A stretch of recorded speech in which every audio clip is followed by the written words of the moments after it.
The one evil thing the rich do against the poor. A few days ago, I was thinking about one of my businesses.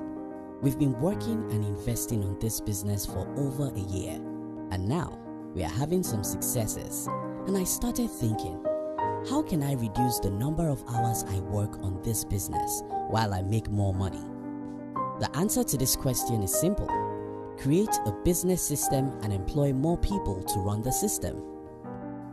Basically, this is what the rich do to make more money. In this video, I'll explain in detail how this game is played and how the poor are always the victims of such a game.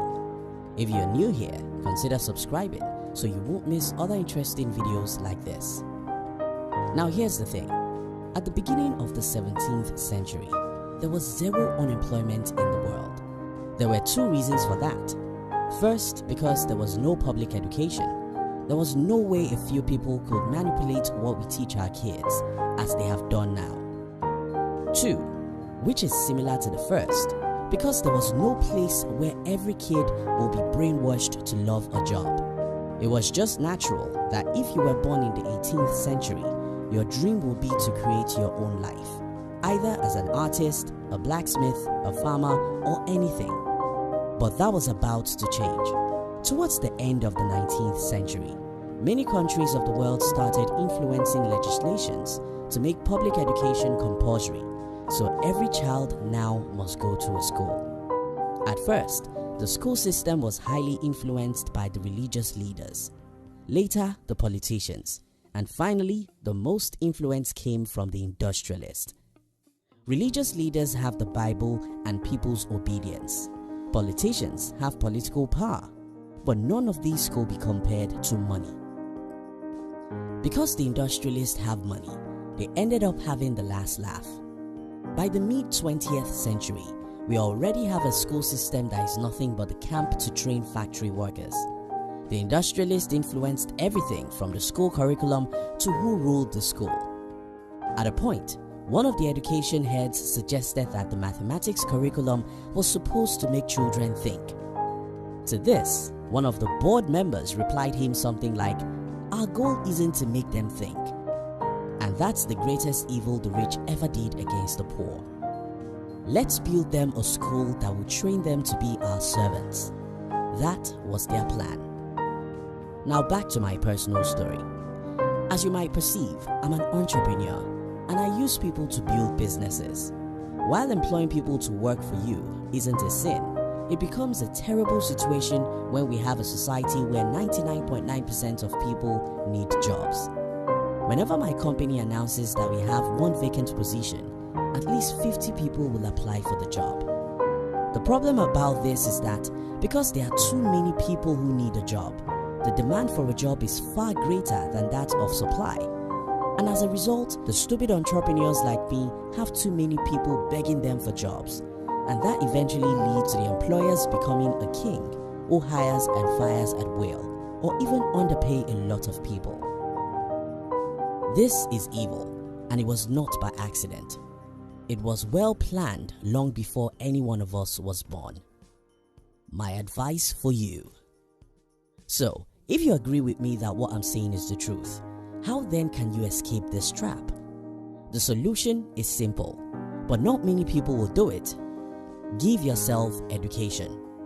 I don't care which schools you attend. I can tell you authoritatively that what you've got in a public school isn't an education. It's brainwashing at its best, because those who laid the foundation of those schools never did it to educate you. They did it to enslave you. Lillian Smith said, "Education is a private matter between the person and the world of knowledge and experience, and has little to do with school or college." Your education is a private matter between you and the world of experience. It doesn't have anything to do with a school. So, what is the component of a real education? For you to be truly educated, first, you must know who you are. The most unfortunate thing about school, next to the fact that you were trained to be a slave, is the fact that every child is taught everything at the same time and pace, and we expect every one of them to like everything we want to force into their throats.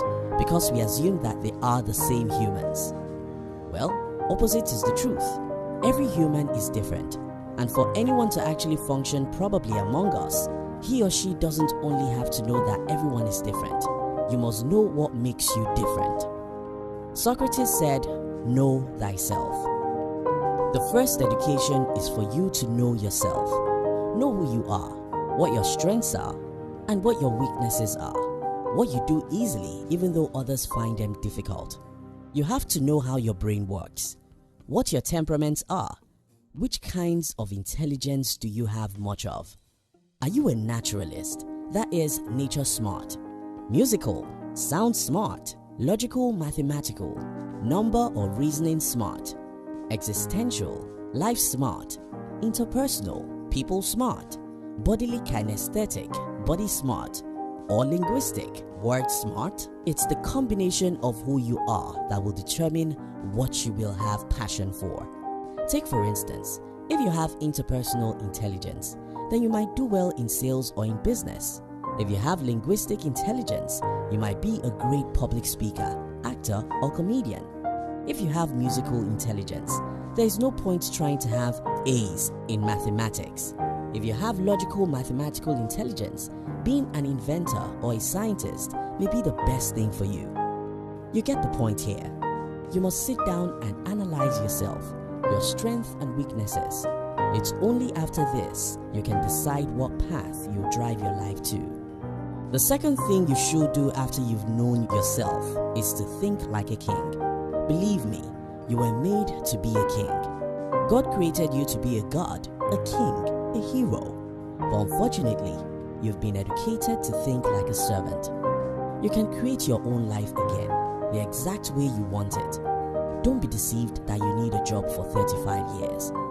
Except you love your job, you don't have to be a slave to other humans all your life. What I'm telling you here is what I'm telling my employees. Except anyone likes his job, I don't expect them to work for me for 30 years. If you wish to work for me all your life, I have no problem. But I'm going to tell you, hey, if you hate this job, plan how to get off here to what you love. The same thing is what I'm telling you here. The only reason why anyone should work for another human for 30 years is if you are treated like human with dignity and honor, plus you love your job. If you are maltreated or you hate your job, why would you remain in prison all your life? But what I've noticed in people is that they don't believe in themselves. I get it. It's a result of several years of brainwashing from the society and school. Now, I'm telling you the truth. If you think you can change your life, you can change it. I was born as a sickly boy and grew up in poverty.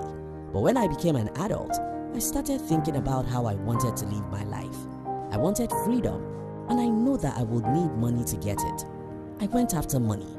I trained myself to be an entrepreneur, started businesses, failed for many years, but today I have the freedom I long desired.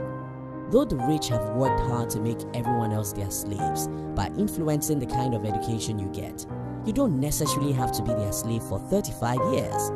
If you think you can create your desired life, you can do it. It won't be easy, but it's possible.